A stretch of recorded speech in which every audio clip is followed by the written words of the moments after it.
Bueno, los nautas, seguimos aquí en el Ser Creativo 2013.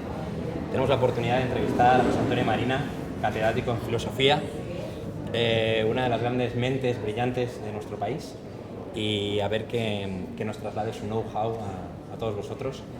José Antonio, buenas tardes. Buenas tardes. Filosofía se entiende siempre como un concepto muy clásico, muy antiguo. La gente ya no filosofa tanto, ¿no? No, pero yo creo que están cambiando las cosas. En realidad, cuando estamos hablando en este momento de filosofía, a lo que nos estamos refiriendo es a una ciencia que estudia la inteligencia, cómo funciona, cuáles son sus límites, cuáles son sus posibilidades y cómo se enfrenta al mundo. De manera que es una ciencia muy fundamental, es una ciencia que nos enseña a situarnos en la realidad, es muy práctica y por lo tanto tenemos que despojarla de esa especie de auras un poco misteriosas, inútiles, raras, de personas extravagantes. No, realmente la filosofía está en el centro de la vida real y es fundamentalmente práctica. Todos deberíamos ser un poco filósofos, ¿no? Sí, por ejemplo, si os dedicáis al tema del marketing, el tema de la publicidad. El tema de la publicidad es un concepto filosófico de una enorme importancia. ¿Por qué? Porque incluso psicológica y sociológicamente ha venido a ocupar un papel que siempre había tenido, pero a través de instituciones distintas, no de instituciones de publicidad. En todas las sociedades ha tenido que haber instituciones motivadoras para algo. Entonces las iglesias tenían sus sistemas de motivación, que eran los ejercicios espirituales, el púlpito, los políticos tenían su sistema de motivación, que iban desde los premios hasta los castigos, hasta la ideología de la nación, y de repente aparece la educación tiene también sus tareas de motivación, a ver si consigo que este niño que está pensando en lo que le interesa, se interesa por las ecuaciones de segundo grado. Entonces, de repente se consolida como los grandes expertos en motivación el campo de la publicidad. Somos motivadores. Sois motivadores. Entonces, sois buenos motivadores si motiváis cosas buenas y malos motivadores si motiváis cosas malas. Y entonces dice, oye, que entonces el tema de la publicidad es un tema que nos afecta a todos porque todos estamos siendo... Alrededor nuestro tenemos a muchísima gente que está intentando motivarnos a algo. Y entonces tenemos que saber distinguir la motivación de la seducción, de la coacción. Se dice mucho el debate, se habla mucho sobre el debate de si la publicidad modifica el comportamiento social, puede influir en ese comportamiento social, o si por el contrario la publicidad es el reflejo del comportamiento social, ¿no? Bueno, yo creo que eso precisamente, el ser especialistas en motivación limita muy bien los campos. Yo puedo dirigir los deseos de una persona, pero no puedo inventar los deseos de esa persona. Es decir, todos tenemos en realidad 3 grandes deseos. Ya sé que vas a pensar, bueno, yo tengo 700 y si voy a los grandes almacenes 800. No, son 3 supos de deseos. Sí. Entonces, todos deseamos pasarlo bien. Ocio, comodidad, placer, lo que quieras, pasarlo bien. Todos necesitamos vincularnos socialmente, ser reconocidos, triunfar, que nos quieran, querer, que nos ayuden. Esa es una vinculación social. Y el tercero, todos necesitamos sentir que progresamos de alguna forma. Entonces, cuando yo quiero que alguien compre un televisor, yo no me puedo inventar un deseo específico para el televisor. Lo que puedo decir, este nuevo producto, tengo que enlazarlo con alguno de los deseos básicos que tiene esta persona. Puede ser, con pasarlo bien, sí, porque este es un aparato que le va a divertir.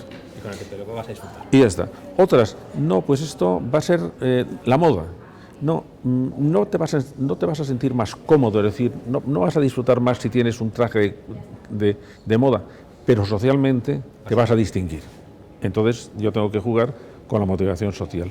Y en otras ocasiones es, mira, si haces esto, vas a tener capacidad de progresar en lo tuyo.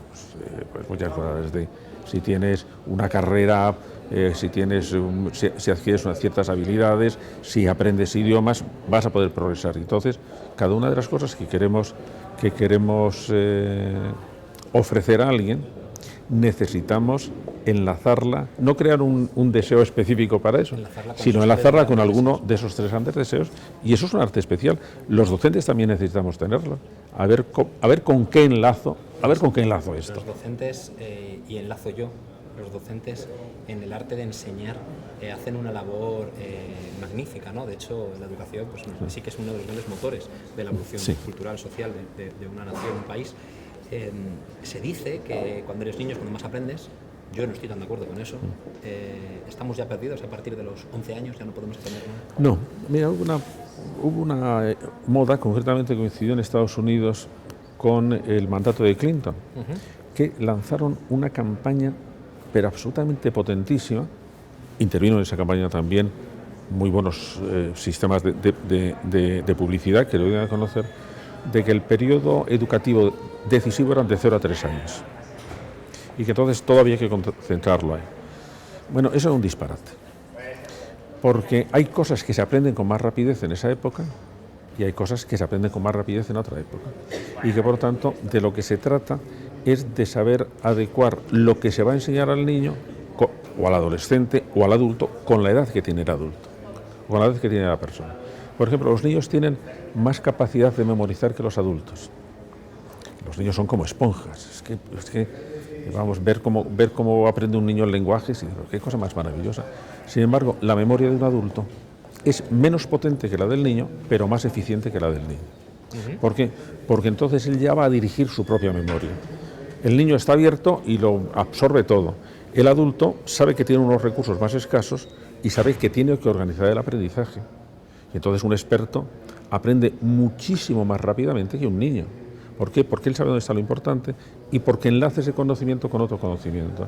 Toda esta memoria, en último término, es una red que cuanto más tupida se ha vuelto, más enlaces me van a conducir a cada sitio. De manera que para recordar una cosa voy a poder ir a ello por diferentes caminos. Estamos siempre, estamos siempre en condiciones de aprender, siempre. Es decir, se han hecho pruebas que resultan un poco trágicas con personas enfermos terminales, que se les ha inyectado un contraste cerebral que nos permite después ver si se habían formado neuronas nuevas o no. Y después autorizaban a hacer la autopsia de su cerebro y se ha visto que incluso en la época muy final de enfermos terminales, todavía el cerebro tiene capacidad de establecer nuevas conexiones. Porque igual que hay buenos docentes y no tan buenos docentes, también hay gente que es buena aprendiendo y gente que no es tan buena. Sí. ¿Se puede educar? Se puede educar. ¿El aprender? Se puede educar el aprender. Quiero saber, pero también sé que me cuesta saber.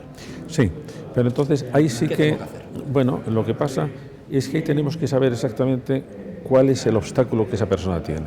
Por eso, en este momento, creo que de eso voy a hablar en la conferencia, una de las profesiones que tienen más futuro es la de los expertos en aprendizaje. Todo el mundo puede aprender, no todo de la misma manera. Y cada niño y cada adolescente tiene además un estilo de aprendizaje. Y tiene además una cosa que lo habrás podido comprobar en tu vida. Cada persona rinde mejor a un nivel determinado de tensión. Hay personas que cuando son más eficientes es cuando están sometidas a mucha presión, y hay personas que cuando les sometes a presión ya no dan pie con bola. Ya no saben qué hacer. Entonces hay que decir, mira, vamos a ver, comprende muy bien cuáles son tus sistemas de aprendizaje y aprovéchalos, porque eso es por ahí por donde vas a poder progresar. Y como te decía, una persona sana tiene unas facultades, una capacidad de aprendizaje tremenda. Pero hay, por ejemplo, otro factor que cambia. No todas las personas aprenden a la misma velocidad. Y no siempre quien aprende a la misma velocidad es el más inteligente. Si te fijas ahora... ¿Son los más rápidos o más inteligentes? No. Hay personas que tardan mucho, por ejemplo, en aprender una cosa, pero una vez que la han aprendido es que son como una especie de apisonadoras, es que vamos, es que lo cogen y siguen. Y hay personas que aprenden con mucha facilidad, cambian con mucha facilidad, luego no saben aplicarlo, es decir, son muy resultonas, son muy flexibles. Asimilan bien, pero no ejecutan. Por ejemplo. De manera que cada uno tiene que saber cuáles son sus ventajas, y eso en la educación debe intentar que cada persona, en la educación en cualquier nivel, conozca bien cuáles son sus fortalezas y conozca también cuáles son sus debilidades, pero es importante que conozca sus fortalezas, porque cualquier cosa las va a tener que hacer a partir de sus fortalezas. Claro. No te voy a quitar mucho más tiempo, que va a empezar el congreso. Una última pregunta. Siempre se dan consejos para hacer algo, pero no se dan consejos para cómo asimilar esos consejos. Porque muchas veces vas a conferencias, los 10 consejos para ser mejor, creativo, los 10 consejos para emprender, muy bien, pero luego te vas y lo más que queda es qué inteligente José Antonio Marina que nos ha contado esto, o qué creativo Tony Segarra que nos ha contado esto otro, pero luego tú no lo ejecutas. ¿Qué consejos podemos dar a esa persona? Es decir, implementa ese 2% que has escuchado, implementalo. Bueno, el asunto que con escuchar no se aprende nada. Con lo que realmente se aprende es con la acción. La acción es lo que reestructura nuestra memoria, lo que reestructura nuestro cerebro, y por lo tanto la pasividad es siempre mala consejera. Y muchas veces cuando estamos en actitud receptiva, por ejemplo con la lectura es importantísima, pero si una persona se queda solo en la lectura, no le vale para nada. Una vez que se ha pasado la etapa de la asimilación, viene la etapa verdaderamente importante. ¿Y ahora qué hago yo con esto?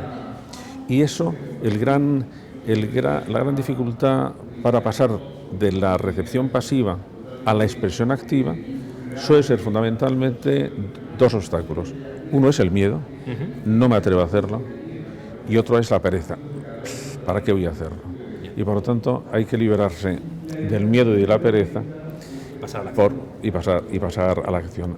Porque en el fondo, cuando estamos aprendiendo algo, lo que estamos es sometiéndonos a un entrenamiento.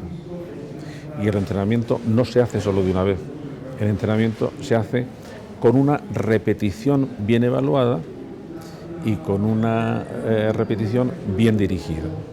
Y por eso, si alguien te dice que vas a ser creativo en un fin de semana, dicen, pero me estás tomando el pelo.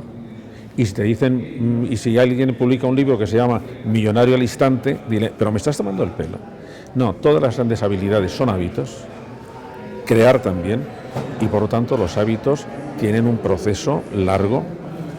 Da igual que vaya a hacer un gran anuncio, que vaya a hacer una gran obra literaria o que vaya a hacer un gran saque como Rafa Nadal. El entrenamiento es lo que está a la base, porque el entrenamiento me va a permitir adquirir soltura en muchas cosas y descargar en parte la atención al poder automatizar muchas cosas, y con esa atención la puedo aplicar a otra cosa. El entrenamiento te permite que cuando llegue el momento puedas enseñarlo. Ya sin pensarlo, porque has trabajado mucho tiempo en saber exactamente lo que tienes que hacer.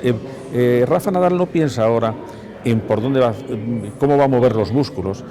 Lo único como eso ya no lo tiene que pensar, lo único que tiene que decidir es, según el contrincante que tenga, si le conviene hacer un saque inclinado o un saque central, y él lo elige, y ya sus músculos se ponen automáticamente en funcionamiento. Pues ya lo sabéis, pasar a la acción, quitaros el miedo, quitaros la pereza, entrenar mucho. Entrenar mucho. Muchas gracias, José Antonio. Seguimos hablando de marketing. Gracias.